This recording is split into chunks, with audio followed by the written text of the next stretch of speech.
శివపార్వతుల కళ్యాణానంతరం పార్వతీ అమ్మవారితో కలిసి పరమశివుడు కైలాసంలో 1000 దివ్య సంవత్సరాలు శృంగార లీలా కలోత్సాల హృదయులై క్రీడిస్తూ గడుపుతున్నారు. అది ఆది దంపతుల ఆనంద నిలయంగా లోకాలన్నింటికీ ఆదర్శవంతమై ఉన్నది. సమస్త దేవతాగణములు సాధు పుంగవులు తారకాసురుడు పెడుతున్న బాధలు భరింపలేకుండా ఉన్నారు. తారకాసురుడు బ్రహ్మంగారి నుండి పొందిన వరం ఏంటంటే పరమశివుని వీర్యానికి జన్మించిన వాడి చేతిలోనే తాను సంహరించబడాలి అని. శివుడు అంటే కామాన్ని గెలిచిన వాడు. ఆయన ఎప్పుడు తనలో తానే రమిస్తూ ఆత్మస్థితిలో ఉంటాడు కదా, ఆయనకి పుత్రుడు ఎలా కలుగుతాడులే అనుకుని తారకాసురుడు దేవతలందరినీ భయపెడుతున్నాడు.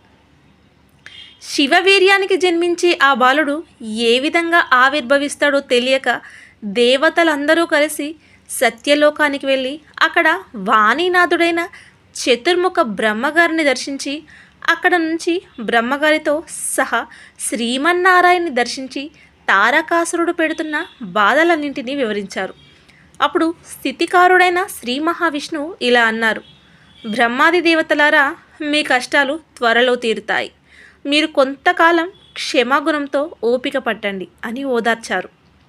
దేవతలంతా పరమశివుని తేజస్సు అమ్మవారి యందు నిక్షిప్తమైతే వచ్చే శక్తిని మనం తట్టుకోగలమా అని ఒక వెర్రి ఆలోచన చేసి కైలాసానికి పయనమయ్యారు.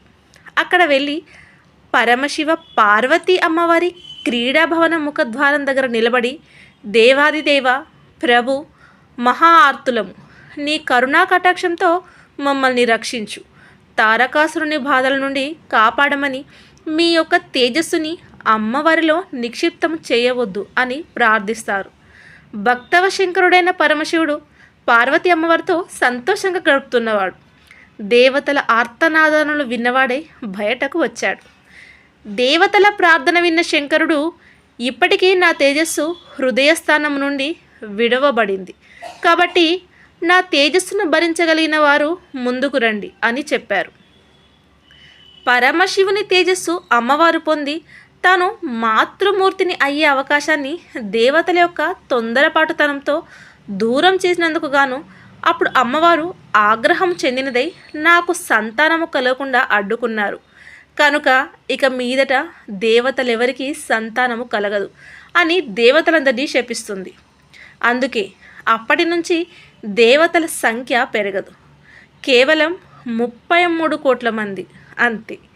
అప్పుడు దేవతలందరి ప్రార్థన మీద హవ్యవాహనుడు ఆ శివతేజాన్ని తాను స్వీకరిస్తాడు.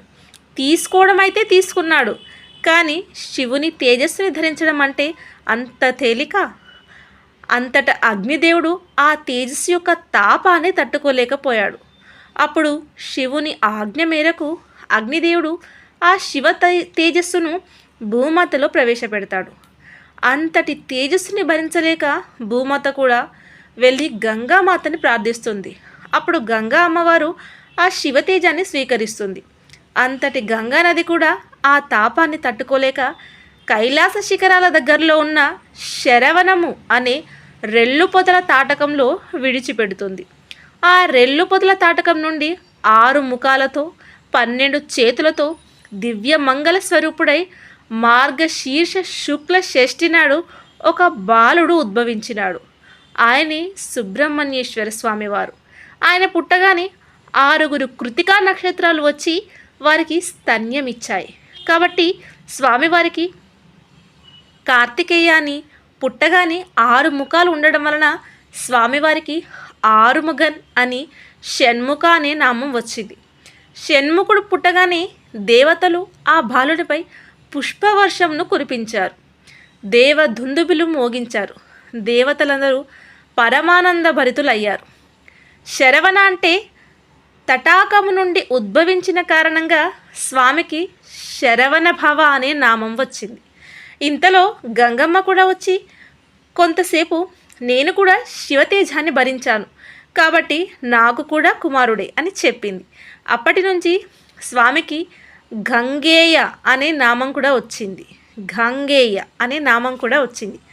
అలాగే అగ్నిదేవుడు కూడా చెప్పడంతో వహ్నిర్గర్భ, అగ్ని సంభవ, అనే నామాలు కూడా వచ్చాయి. దేవతలను రక్షించుకోవడం కోసం శివుని నుండి స్థలనమై వచ్చాడు కాబట్టి స్వామికి స్కంద అనే నామం వచ్చింది. అలాగే క్రౌంచ పర్వతాన్ని భేదించడం వలన క్రౌంచధారణుడు అనే పిలువబడ్డాడు. తమిళనాట స్వామివారికి మురుగన్, కంద, వెట్రివేల్, వేలయుధాన్, షణ్ముగన్, ఆరుముగన్, శక్తివేల్, పళని అండవన్ అని అనేక నామాలతో కొలుసుకొని వాళ్ళ యొక్క ఇష్టదైవంగా చేసుకున్నారు. సరే, ఇంతమందికి పుత్రుడైన వాడు మరి మన జగన్మాత పార్వతీమాతకి సుబ్రహ్మణ్యుడు ఎలా పుత్రుడైనాడు అని అడిగితే, త్రిపుర రహస్యంలో మహత్యఖండంలో బ్రహ్మంగారి మానసపుత్రుడైన సనత్కుమారుడే సుబ్రహ్మణ్యుడిగా వచ్చాడని చెప్పబడింది. ఒకరోజు సనత్కుమారుడు తపస్సు చేసుకుంటూ ఉండగా శివపార్వతులు ఆయన తపస్సుకు మెచ్చి ప్రత్యక్షమవుతారు. నీకు వరం ఇస్తాము, కోరుకోమంటాడు శివుడు. అప్పుడు అద్వైత్వ స్థానంలో బ్రహ్మానందం అనుభవిస్తున్న సనత్కుమారుడు, నాకు వరం అక్కర్లేదు, ఇవ్వడానికి నువ్వొక్కడివి నేనొక్కడిని అని ఉంటేగా నువ్వు ఇచ్చేది, ఉన్నదంతా ఒకటే కాబట్టి నాకే వరము అవసరం లేదు అని చెప్తాడు. అప్పుడు శంకరుడు ఆగ్రహం చెందినట్లుగా, వరం ఇస్తాను అంటే వద్దంటావా, శపిస్తాను అంటాడు. అప్పుడు సనత్కుమారుడు, వరము శాపము అని మళ్ళీ రెండు ఉన్నాయా, వరమైతే సుఖము, శాపమైతే దుఃఖము అని రెండు లేనప్పుడు నువ్వు వరమిస్తే ఏమిటి, శాపమిస్తే ఏమిటి, ఇస్తే ఇవ్వండి అని ఆయన యథావిధిగా ధ్యాన నిమగ్నుడు అవుతాడు. అప్పుడు అతని తపస్సుకు మెచ్చిన శంకరుడు, సరే నేనే నిన్ను ఒక వరం అడుగుతాను అంటే ఏం కావాలి అని అడుగుతాడు. అప్పుడు శంకరుడు, మాకు పుత్రుడిగా జన్మించమని కోరుతాడు. దానికి సనత్కుమారుడు శంకరుడితో, నేను నీకు మాతృడిగా కుమారుడిగా వస్తాను అని చెప్తాడు. ఇదంతా వింటున్న పార్వతీ అమ్మవారు ఒక్కసారిగా ఉలికిపడి, ఇదేమిటి, శంకరుడికి పుత్రుడిగా వస్తాననడం ఏమిటి, నీకు మాత్రమే అని అంటున్నావు అని అడిగితే, అప్పుడు సనత్కుమారుడు చెప్తాడు, శివుడు వరం అడిగితే అవునన్నాను, కానీ కోరి కోరి మళ్ళీ గర్భవాసం చేసి యోని సంభవుడిగా రానమ్మా, నన్ను క్షమించు అని చెప్తాడు. నీ కోరిక నెరవేరటానికి ఒకనాడు నీవు మోహిని అవతారంలో ఉన్నప్పుడు కైలాస పర్వత సమీపంలో జలరూపంలో నీ అవతారం ముగించావు. ఆ జలం ఎక్కడైతే ఉన్నదో అదే తాటకము నుండి నేను ఉద్భవిస్తాను, కాబట్టి నేను నీకు కూడా కుమారుడిని అని చెప్పి నమస్కరిస్తాడు. సుబ్రహ్మణ్యుడు అనే నామం ఎలా వచ్చింది అంటే, ఒకనాడు బ్రహ్మంగారికి మరియు పరమశివునికి కూడా ప్రణవార్థం బోధించినవాడు కాబట్టి స్వామి సుబ్రహ్మణ్య అనే బ్రహ్మజ్ఞాని అని పిలువబడ్డాడు. అంతేకాదు, పుత్రాదిచ్చేత్ పరాజయం అని చెప్పినట్లుగా శంకరుడు కుమారుని నుండి ప్రణవార్థం విన్నాడు కాబట్టి శివగురు లేదా స్వామినాథ అనే నామం కూడా ఉంది. బాలుడిగా ఉండేవాడు, కుత్సితులను సంహరించేవాడు, మన్మధుని వలె అందముగా ఉండేవాడు అని కుమారస్వామి అనే నామం వచ్చింది. అసలు లోకంలో కుమార అనే శబ్దం కానీ అలాగే స్వామి అనే శబ్దం కానీ సుబ్రహ్మణ్యుడికి చెందినవి. అలాగే స్వామివారికి గల నామములలో గురుగుహ అనే నామం కూడా ఉంది. గురుగుహ అంటే ఇక్కడ మన హృదయ గుహలలో కొలువై ఉన్న గురుస్వరూపం. సుబ్రహ్మణ్యుడు సాక్షాత్తు శంకరుడికే బోధించిన గురుస్వరూపం.